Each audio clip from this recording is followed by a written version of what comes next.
And then inhale, rising back up to seated. Send your right leg forward this time. Bend your left knee.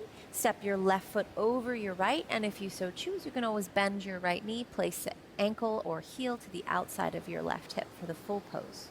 Left fingertips come behind you. Right arm reaches up. Lengthen through the right side body. Inhale. Exhale, twist right elbow to the outside of your left knee. From here, open and expand across your left collarbone.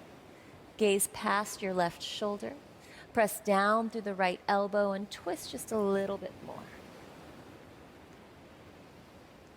Inhale, look forward. Exhale, release the twist. Place the sole of your left foot to your right inner thigh, flexing both of your feet. Inhale, arms reach. Exhale, folding down. Grabbing a hold of what you can on that right foot or leg.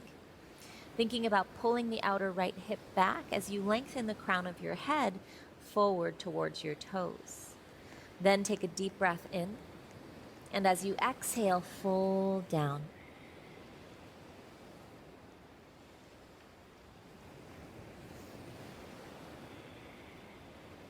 Couple more breaths in this fold, finding some length in the muscles that line the spine, in the hamstrings, and in the calves.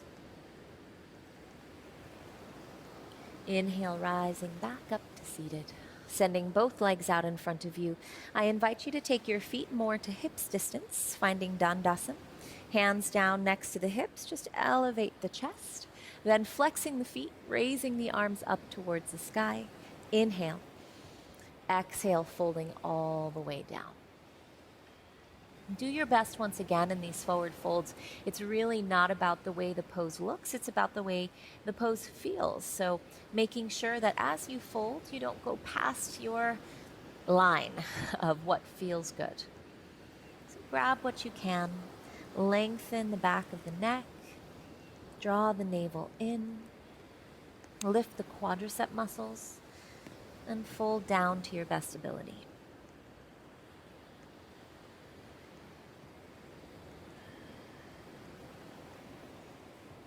And then inhale, look forward. Rise all the way up to seated and lie down on your back, hugging your knees into your chest.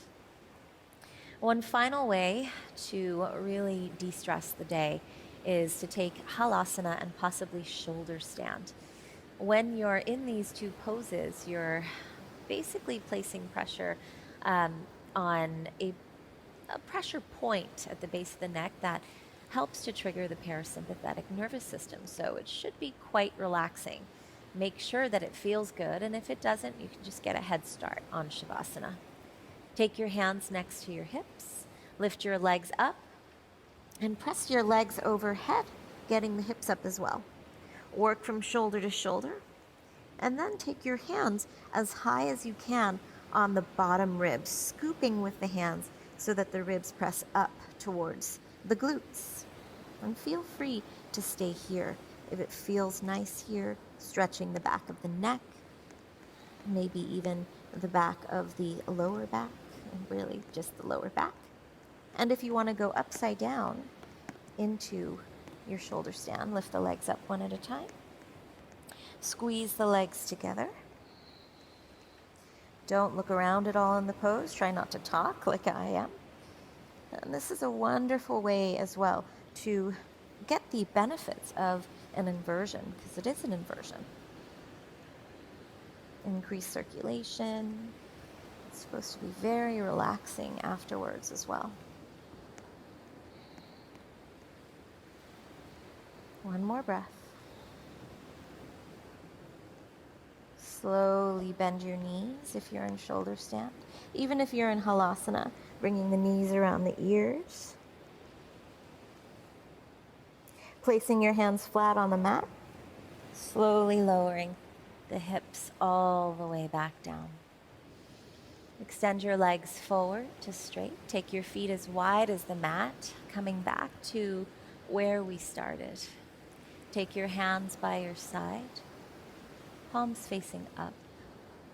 And instead of using Matsyasana fish pose, I want you just to take your chin towards your right shoulder, releasing the left side of the neck. Relax your jaw.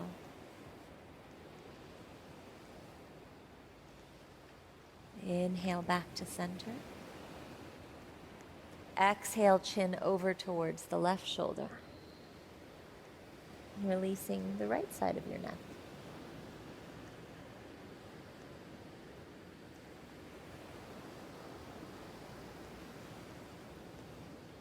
Inhale back to center.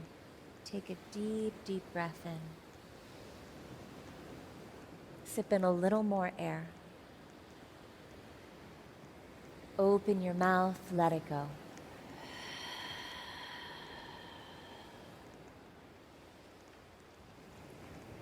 Feel the back of your body just melting into the ground.